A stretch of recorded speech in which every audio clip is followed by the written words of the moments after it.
Welcome, everyone.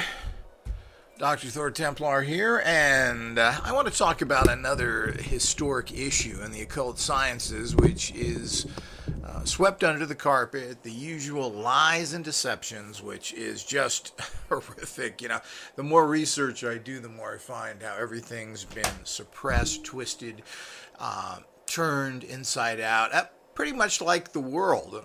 We have to understand the nature of the world if we're going to understand the nature of what truth is. And this is not a philosophical concept. You need to know what is truth or what is right or ultimately what works if you expect to be an occult scientist, which main goal is to control the physical world that we live in, control your income and control your health.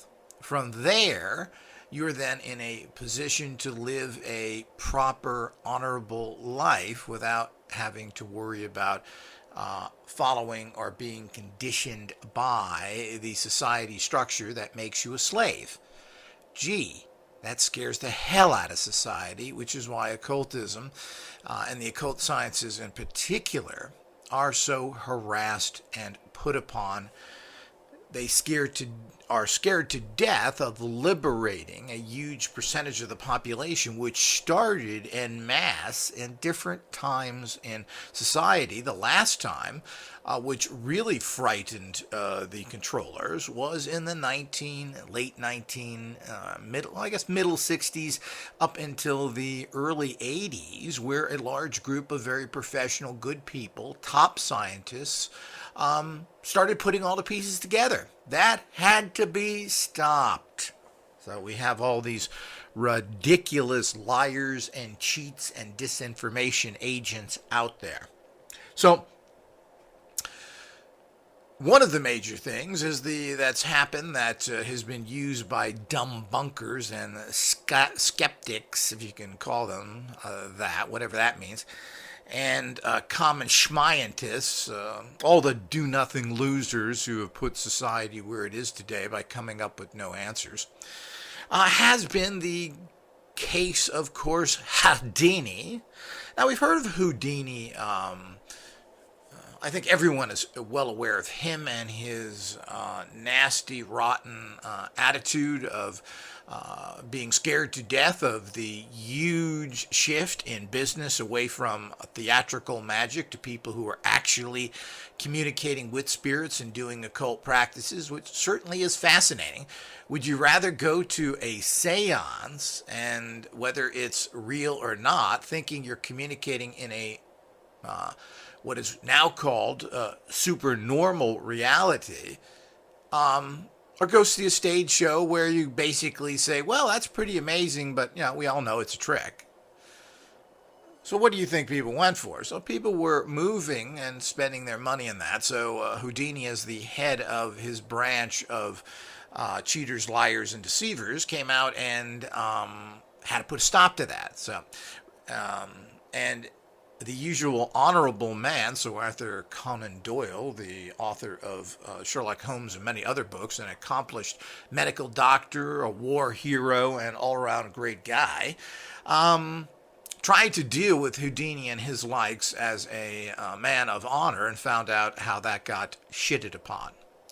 So the point is that this reality that came out there, and of course Houdini always said that when he died, and that he would then have a message that he would leave with his wife, and if someone could contact him, that he would be able to get that message. What's interesting is that happened. It was verified, and we need to understand that Houdini's wife, Bess, lived until the 20th century. So this is not something that is that far away. I don't know if people understand the timeline. Died in 1943. Remember that Houdini died fairly young, apparently from a burst appendix. His wife died, Bess Houdini, in 1943 in Needles, California, from basically a heart attack. So that is not exactly ancient history. So we had her as a statement that the famous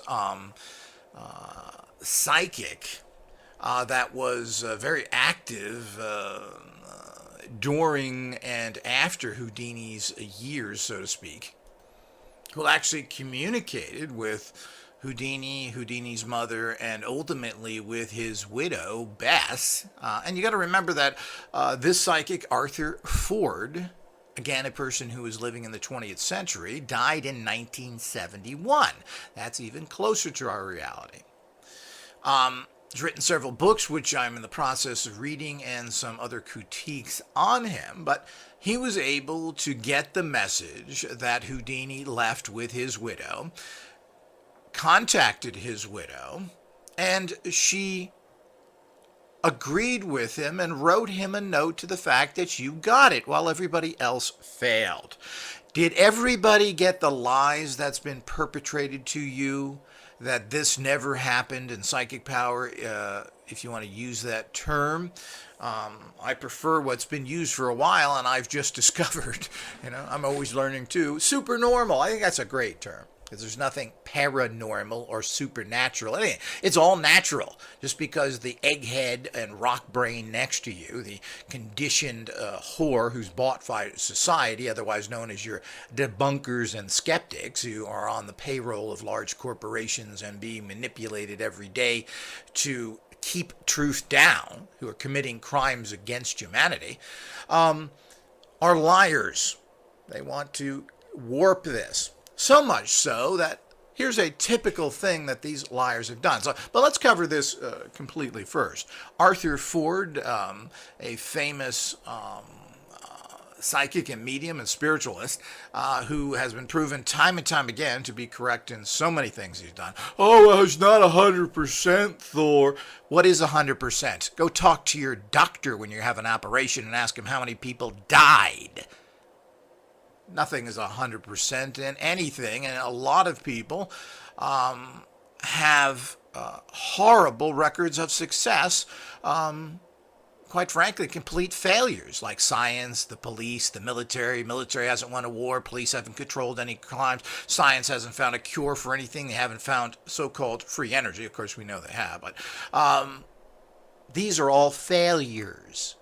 To put so-called occult science people that you have to be 100% in something that's impossible, statistically impossible basically to happen with anything, is a joke. And we're going to go into what scientists and other things are as well in other lectures.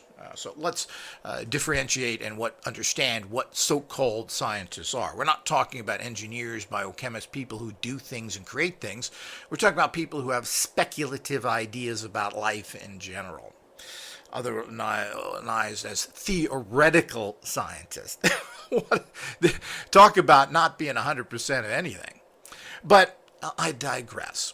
So as we move into here, Arthur Ford, there's a pretty much because of the fact that he was a 20th century person, there are many books written by himself and by others that we can research into exactly what he was doing.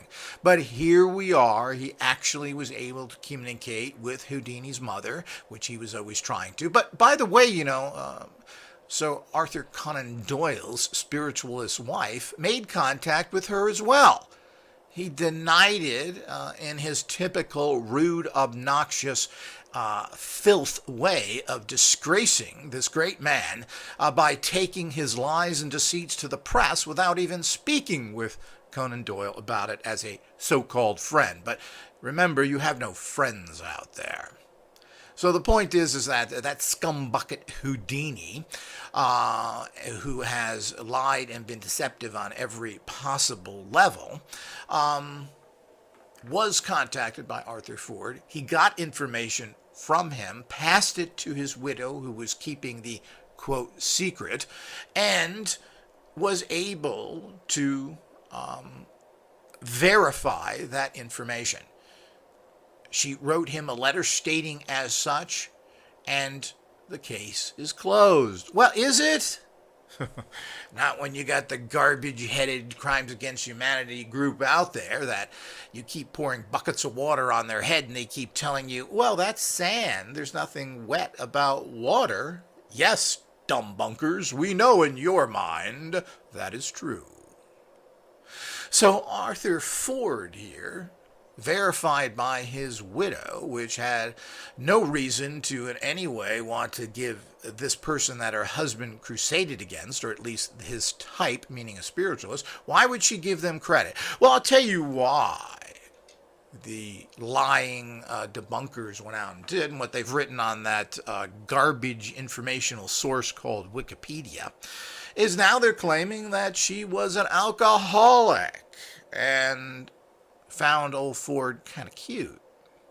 So she was drunk and she was horny, is basically what they said, and wanted to be nice to him.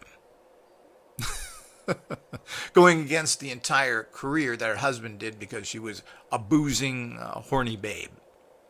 This is the kind of garbage they write there. Well, there's absolutely no backing up of any of this kind of information whatsoever. I mean, she basically, even towards the end of her life, was living off of the reputation of her husband. She had nothing of herself of any value. He was a famous person. She appeared in movies. She was living off of the Houdini name. And as such, carrying on his perverted work would have been normal. Apparently, she had some morals. By the way, she was a Christian. Well, Houdini was a son of a rabbi. And their family didn't even allow her to be buried next to him. Isn't that interesting as a little bit of trivia? So the whole idea is that this is the kind of garbage that is written there to defame people with little to no evidence whatsoever, someone's opinion.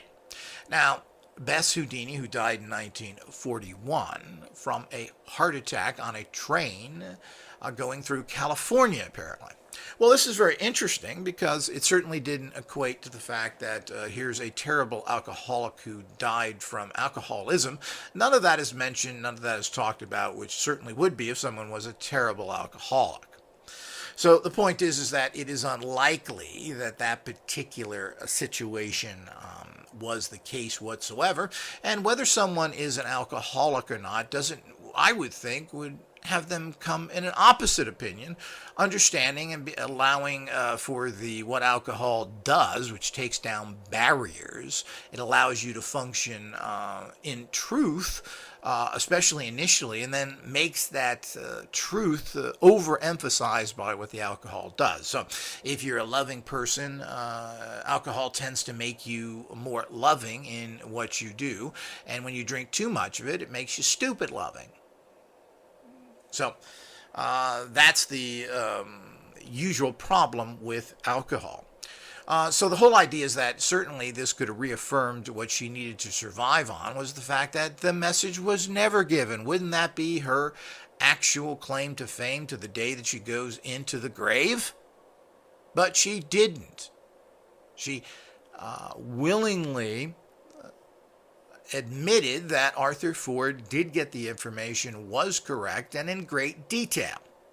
There is some other clouded nonsense that she was got to by other big money people who have been supporting these dumb bunkers and the Houdini types since their inception against the general people to keep them stupid and ignorant and keeping the corporate interests ahead. There is some talk that she then later, after she was pressurized, blackmailed, and threatened, somehow recanted that it wasn't this or wasn't that. Yet then there's the fact that the formula that was given to him or that Ford passed on as part of the Houdini message, not all of it, part of it, was well known anyway. You know, they always have excuses.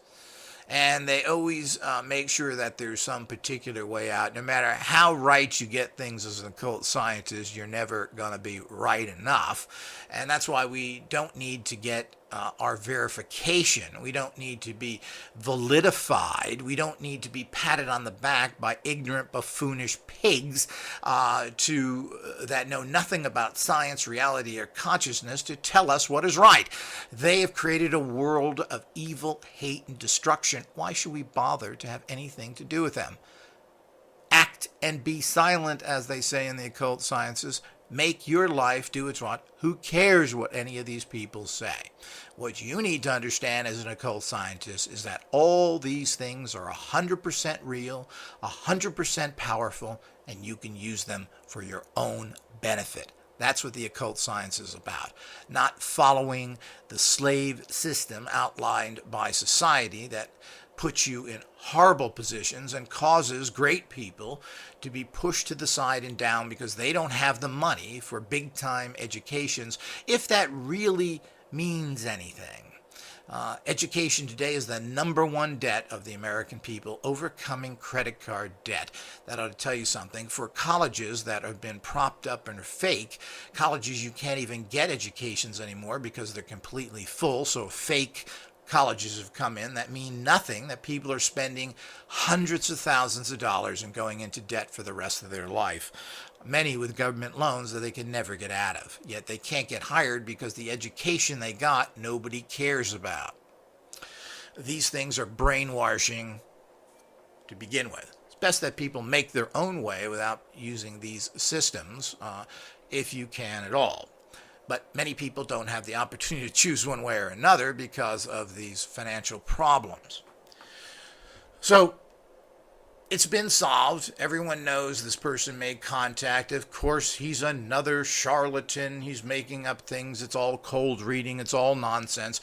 All perpetrated by people who have been caught in one lie after another.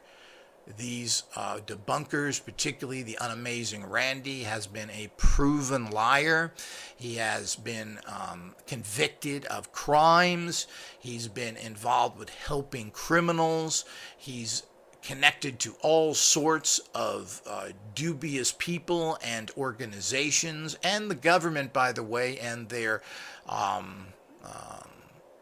intelligence organizations. He's been alleged of all this. And so has all of his no science stand-up buddies like Penn and Teller, who graduated from Clown College, and Teller, who is a high school Latin teacher, is going to tell us what science is all about. Amazing or unamazing Randy didn't even graduate high school. I mean, here we go with the people out there pushing this fake science, and that's what it is. They don't know what real science is. They're not even scientists, telling us all this stuff, and then taking facts when people are correct, like Conan Doyle was correct with Houdini in person about contacting his mother, and now that someone else contacted the now deceased Houdini, well, that's been discredited. So the ball spins of lies, deceptions, and nonsense. And of course, there are people like me who want to educate people and tell them what's really going on. And it's up to you to be strong enough in your own personal convictions to actually understand what is right, use this technology for your own benefit, prosper, and who cares what goofball plumbers tell us about consciousness, or which is really what it comes down to in terms of the fact of how disoriented they are from what is happening, or asking a plumber to fix your automobile. What did your plumber know about how an automobile runs? So why are you bothering with them? Science is good for one thing. Tell us how to make better things, how to use chemicals better. Don't tell us the nature of reality. You don't know the nature of anything. You're guessing. Everything's a speculative theory. And it's about time that that is fully and completely understood.